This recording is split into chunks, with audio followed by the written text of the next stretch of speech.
league minimum deal. Why is he on the league minimum? Because Arizona's paying the salary. So basically anything that he would make from Minnesota would be offset by Arizona and vice versa, et cetera. So he's making nothing in terms of quarterback numbers here. Kyler Murray was introduced at a press conference in Minnesota and mentioned his head coach, Kevin O'Connell, as one of the main reasons that he signed in Minnesota.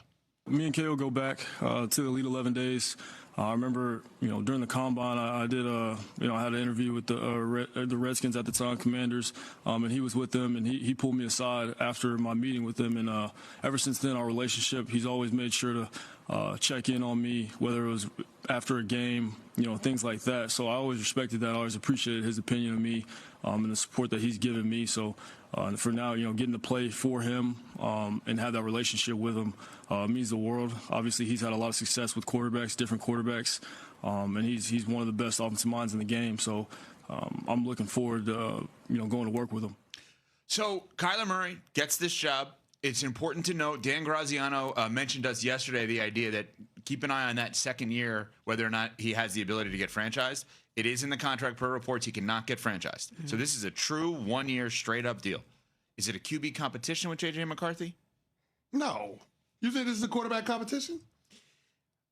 That no-tie clause should tell you everything you need to know. This is not a quarterback competition. They're not bringing in competition for J.J. McCarthy. This is about Kevin O'Connell trying to prove himself right because he's out of scapegoats in Minnesota. They fired Kwesi Addo from Mensa earlier this offseason. He's gone now. So if you want to pin the quarterback controversy and the opportunity costs associated with J.J. McCarthy over the last 2 seasons on one person, that can be on the previous general manager. But everything from this moment forward is on KOC. And we're now coming up on a half a decade, and this guy still ain't won a playoff game. So for all of the pomp and circumstance around his reputation as a quarterback whisperer, they don't do a damn thing when it comes to playoff football.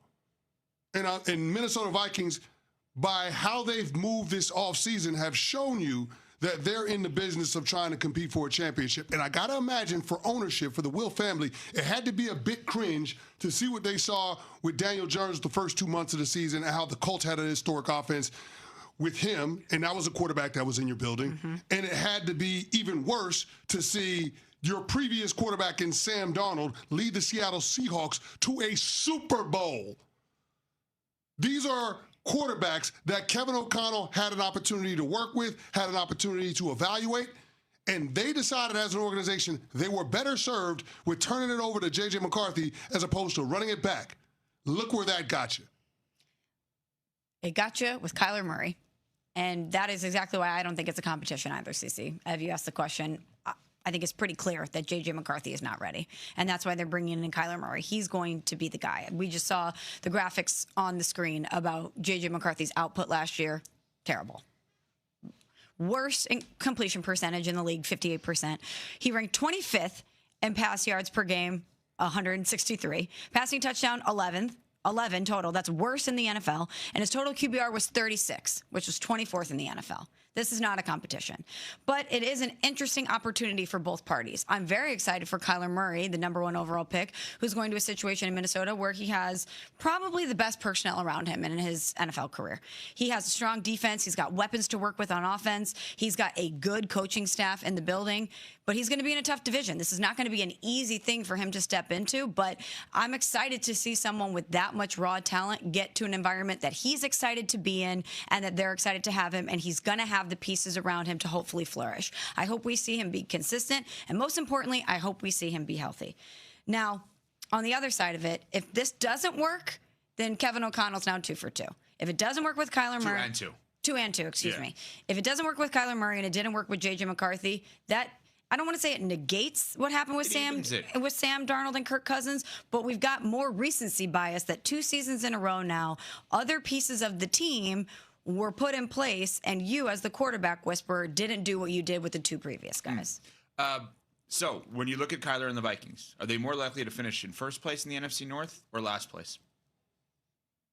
You could make the argument either way. Why I asked the question. But I am more inclined to say last, just because it is not a proven commodity with Kyler there. And to say first would require me to somehow discount what I saw out of the Bears last year with Caleb Williams taking a big step forward and Ben Johnson coming in and lighting the NFC on fire.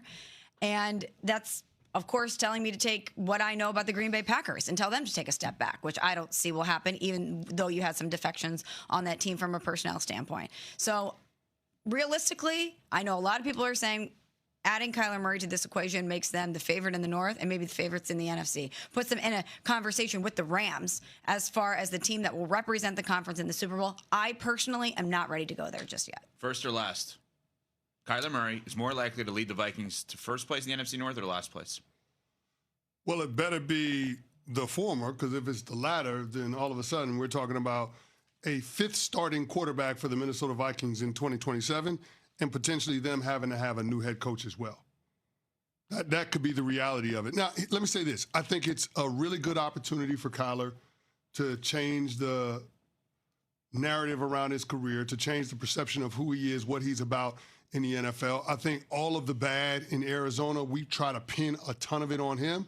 And there was a hell of a lot of mismanagement going on with that organization. So I'm not just going to pin it all on Kyler in terms of why, as the number one overall pick over there, he wasn't able to elevate the entire franchise and give them sustained success. Now, he does have some fault in it. Of course, him saying what he said about not being in there, grinding, studying film, not killing himself, breaking down teams, and then the study hall clause, that did him no favors. But he has a chance to turn all of that on its head if he goes out there and he has success in Minnesota. But looking at this situation, I think a lot of people are putting pressure on Kyler Murray to make the most of this situation. And I would say that Kevin O'Connell is under way more pressure to make this successful than Kyler Murray. He's going into his fifth season as the head coach in Minnesota with his fourth different starting quarterback.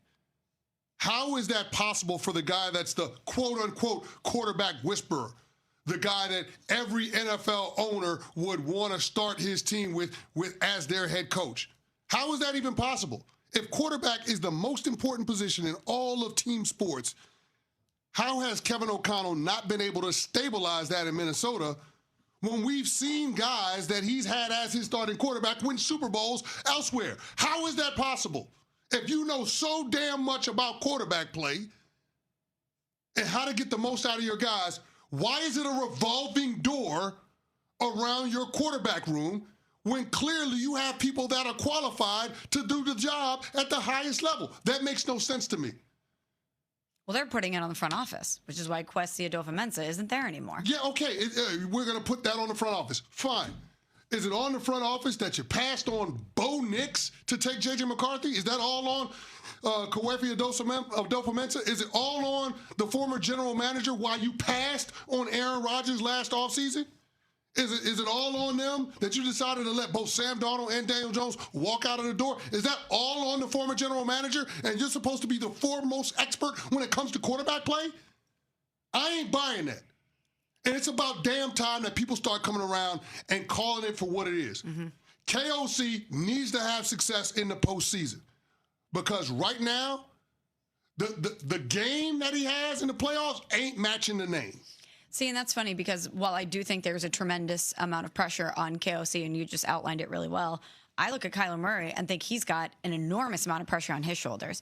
You were the number one overall pick. It didn't work out in Arizona, but we know the raw talent that you have.